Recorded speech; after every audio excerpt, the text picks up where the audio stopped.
Wow, YouTube Mas dan Ember. Kisah Siti Sarah, istri Nabi Ibrahim, pemilik separuh kecantikan dunia. Istri pertama Nabi Ibrahim yang pertama, yakni Siti Sarah, merupakan contoh wanita saleha yang selamat dari godaan nafsu Firaun. Sarah dikenal sebagai wanita terbaik pada zamannya. Selingkuh, ia juga cerdas dan memesona. Nabi Ibrahim alaihissalam sangat mencintainya. Ia juga sangat mematuhi sang Abul Anbiya. Ibnu Asakir rahimahullah meriwayatkan hadis dengan sanadnya dari Anas bin Malik radhiyallahu anhu yang berkata bahwa Rasulullah Shallallahu alaihi wasallam bersabda, Yusuf dan ibunya Sarah diberi separuh keindahan, ketampanan, dan kecantikan. Ibnu Asakir juga meriwayatkan hadis dengan sanadnya dari Rabi'ah al-Jurasi yang berkata, keindahan, ketampanan, dan kecantikan dibagi menjadi dua. Satu bagian untuk Sarah dan Yusuf, satu bagian lagi untuk seluruh manusia. Riwayat lain diceritakan, Ibnu Abbas radhiyallahu anhu yang berkata, Allah Azza wa Jalla membagi keindahan, ketampanan, dan kecantikan ke dalam 10 bagian. 3 bagian untuk Hawa, 3 bagian untuk Sarah, 3 bagian untuk Yusuf, dan 1 bagian untuk seluruh manusia. Dari hadis tersebut tergambarkan bahwa Sarah adalah wanita tercantik di dunia dan wanita paling besar cemburunya kepada suaminya, Nabi Ibrahim alaihis. Cobaan terbesar yang menimpa Sarah tak kalah harus ikut dengan Nabi Ibrahim menjalankan dakwahnya. Suatu ketika, karena dakwahnya tak diterima di negeri Babilonia, Nabi Ibrahim alaihissalam dan Sarah pindah menuju Syam. Saat itu, Syam dilanda paceklik. Mereka pindah lagi menuju Mesir. Di tempat ini, kesetiaan Sarah diuji. Pada suatu hari, seorang pejabat istana mendatangi Ibrahim dan Sarah melihat kecantikan parasnya. Sang pejabat menyukainya. Ia segera menuju istana dan mengabarkannya pada Firaun dan berkata, datang di negeri baginda seorang pria asing. Ia datang bersama wanita yang sangat menarik. Kecantikannya tak ada yang menandingi. Wanita seperti itu layak menjadi pendamping baginda, ujar dia.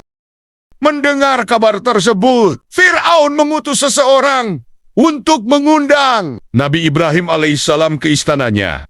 Firaun terkenal sebagai raja yang sangat zalim.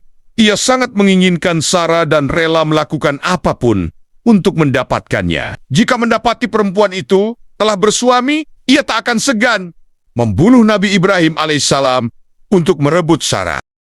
Dalam pertemuan itu, Firaun bertanya pada Nabi Ibrahim, siapa wanita itu?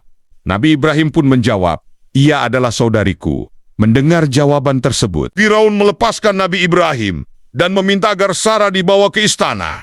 Dandanilah dia, kemudian kirim dia padaku, agar aku dapat melihatnya. Perintah Firaun. Nabi Ibrahim alaihissalam pun pulang menemui istrinya. Ia berkata, sesungguhnya penguasa zalim, Firaun, telah bertanya kepadaku tentang dirimu. Lalu aku memberitahu kepadanya bahwa kamu adalah saudara perempuanku. Jangan memberitahu kebohonganku kepadanya, karena sesungguhnya di dalam kitab Allah, kamu adalah saudara perempuanku dalam Islam. Kata Ibrahim, Sarah datang ke istana. Hatinya berkecamuk. Pelayan istana telah menyiapkan semua kebutuhannya, sehingga pakaiannya begitu indah. Perasaan Sarah sangat sedih. Ia enggan berpisah dengan suaminya dan takut tersentuh oleh Firaun yang jahat. Sarah kemudian mengadu kepada Allah Subhanahu wa ta'ala. Ia beribadah dan bersujud, kemudian mengadukan kesedihannya. Ia memohon perlindungan kepada Allah. Ya Allah, jikalau engkau mengetahui bahwa aku beriman kepadamu dan Rasulmu, mengetahui bahwa aku menjaga kehormatanku untuk suamiku, maka janganlah kau jadikan raja kafir itu berkuasa atasku, kata Sarah sembari menangis. Sarah kemudian bertemu dengan Firaun. Melihat kecantikannya, timbul nafsu dalam diri Firaun. Berkali-kali sang raja ingin menyentuh Sarah, namun tangannya terasa lumpuh. Firaun tak mampu bergerak. tangannya terpaku di dada. Firaun kemudian berkata pada Sarah, "Aku berjanji tak akan mengganggumu. Mohonlah kepada Tuhanmu agar melepaskan tanganku. Sungguh, aku tidak akan menyakitimu." Sarah kembali berdoa, "Ya Allah, jika benar yang ia katakan, lepaskanlah tangannya." Allah Ta'ala mengabulkan doanya. Tangan sang raja pun terlepas dan ia sembuh dari kekakuan tubuhnya.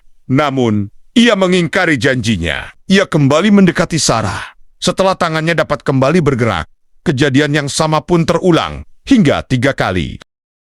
Firaun akhirnya menyerah. Ia justru ketakutan.